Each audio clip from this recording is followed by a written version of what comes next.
They say Mega Altaria is only really good in PvP should Megas be allowed in PvP in the future, and Mega Altaria is really not all that when it comes to raid battling. Well, what if I told you that Mega Altaria can actually be a more powerful raid Pokemon than both Mega Rayqauza and Mega Garchomp?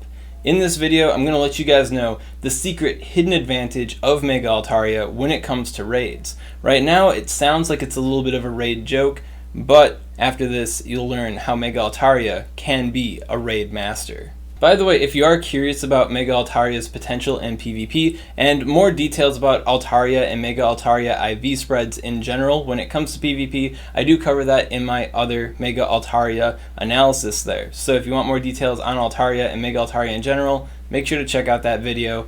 Link in the description. This video, however, is going to go a bit deeper on Mega Altaria's potential in the raid scene, which it actually has.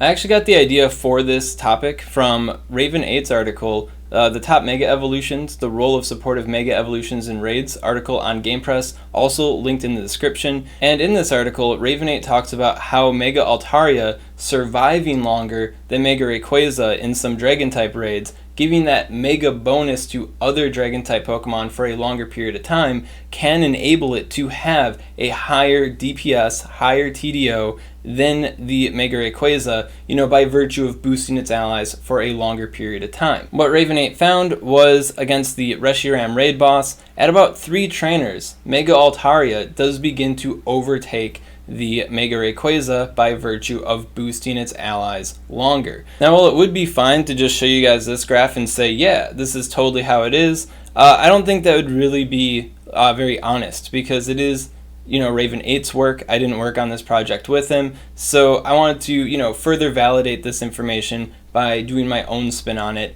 And what I found was, yeah, Mega Altaria does in fact have this kind of advantage over Mega Rayqauza. Here we have my personal graph on the matter, and I decided to throw Mega Garchomp in the mix as well because Mega Garchomp is also coming out soon. And yeah, I looked at the Mega influence on Team DPS using Dragon-type Pokemon, and this one is simulated against a Draco Meteor Palkia raid in particular using Rayquazas for baseline DPS. So you using normal Rayquaza after your Mega Feints, and then your allies using the normal Rayquaza as well. This Rayquaza baseline DPS is also present in the Reshiram graph as well. And then, unlike Raven8's spin on it, I decided to use average DPS instead of, cumulative DPS. The result is the same, but it makes for like a little bit more of a concentrated graph in my opinion, so I decided to go about it that way. And yeah, down here you can see the number of players.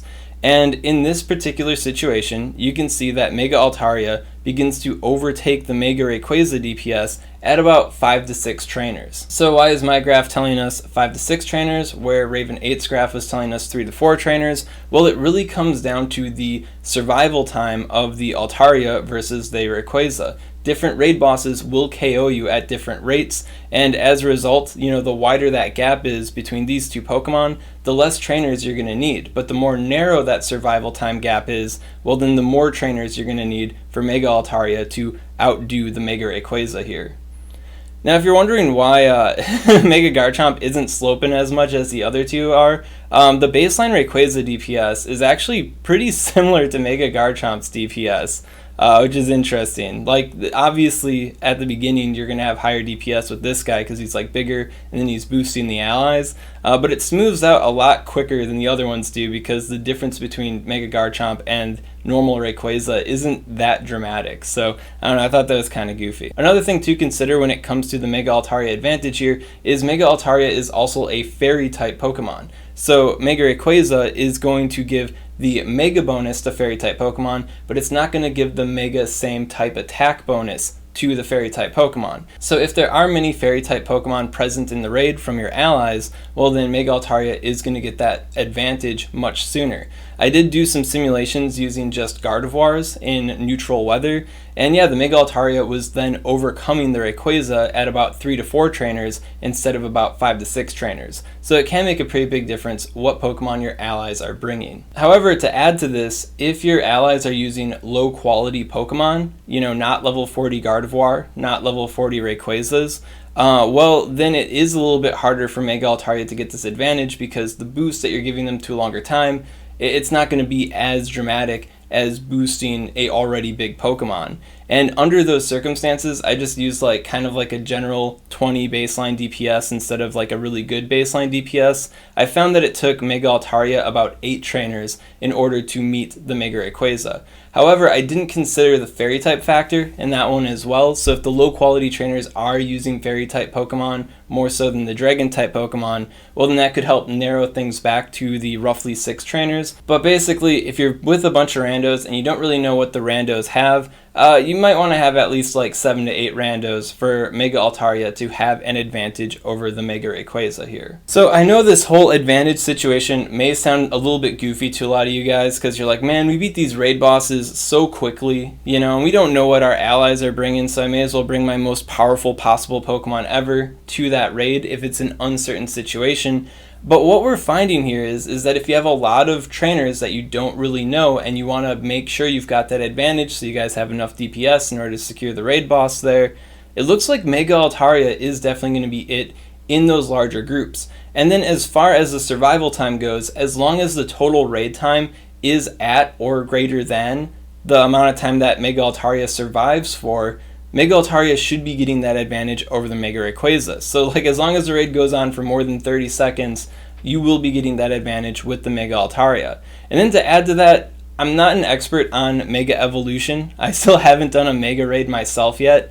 And but I'm pretty sure that Mega Altaria is a cheaper Mega to Mega Evolve than what Mega Rayquauza will be, you know, as far as Mega Energy is concerned. So this does make Mega Altaria more of a budget option for just compulsory use in raids. So I feel like this particular niche advantage that it can have in random groups, with it also being a cheaper Mega to Mega Evolve, I think this definitely makes Mega Altaria worth considering for a raid attacker. And then of course, making a level 40 to level 50 Altaria, that may sound a little bit goofy, but that level 50 Altaria, the XL Altaria, does have that advantage in the Ultra League. If you want more details on Ultra League Altaria, link in the description to my video where I talk about that. But it's not like the most insane thing in the world to build for PvP. And it has this interesting raid advantage. So yeah, I think this is pretty cool for Altaria. For somebody who's more of a casual raider, they could get a little bit more value out of the Mega Altaria this way compared to trying to save for or pump up the Mega Rayquauza.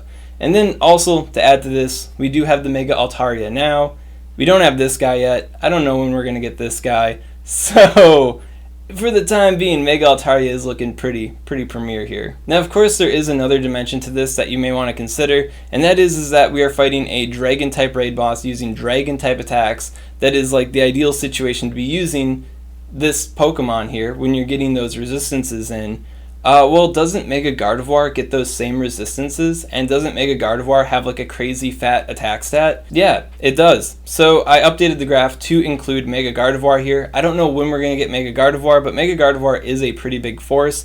And this is also using the Rayquazas. So Rayquaza is not getting the Mega same type bonus from the Gardevoir, but it is getting the Mega bonus. And Gardevoir does have a much greater survival time under these circumstances than Mega Altaria does. So it is able to spike up just like the Mega Altaria does. But because Mega Altaria is boosting Dragon-type Pokemon in this particular situation, it is able to overcome the Gardevoir at about 7 trainers. Of course, low-quality trainers will bring up the Gardevoir compared to the Altaria here, because the personal DPS is going to matter a little bit more. And then on top of that, more fairy-type Pokemon being present in your allies during the survival time, that's also going to help the Gardevoir overtake the Altaria a little bit more here.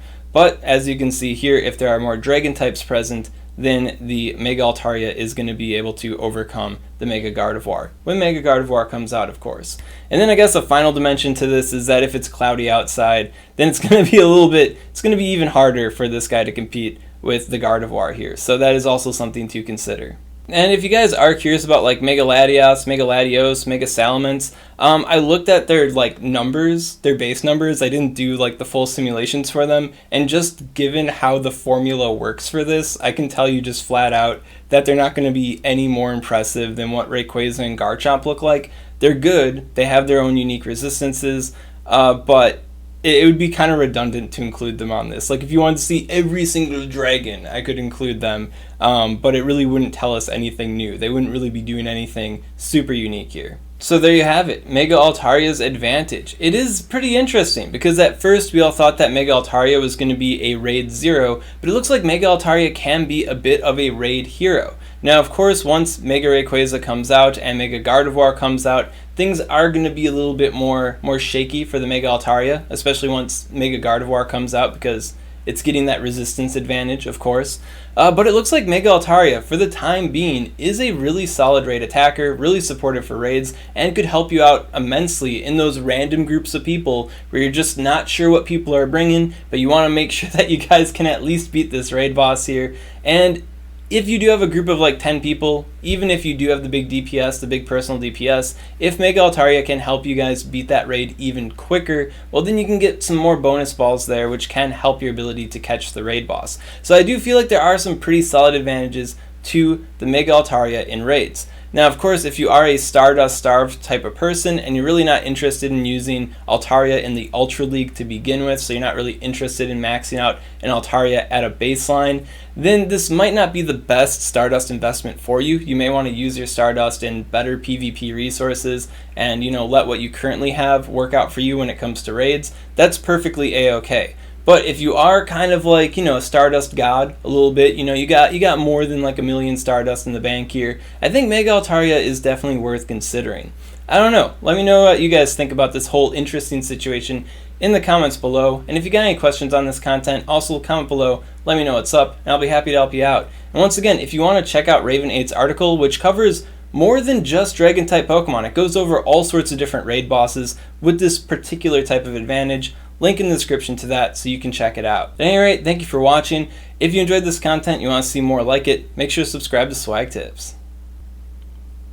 SwagTips. I'd also like to give a special shout out to these patron supporters. If you want to support the Swagman on Patreon, link in the description.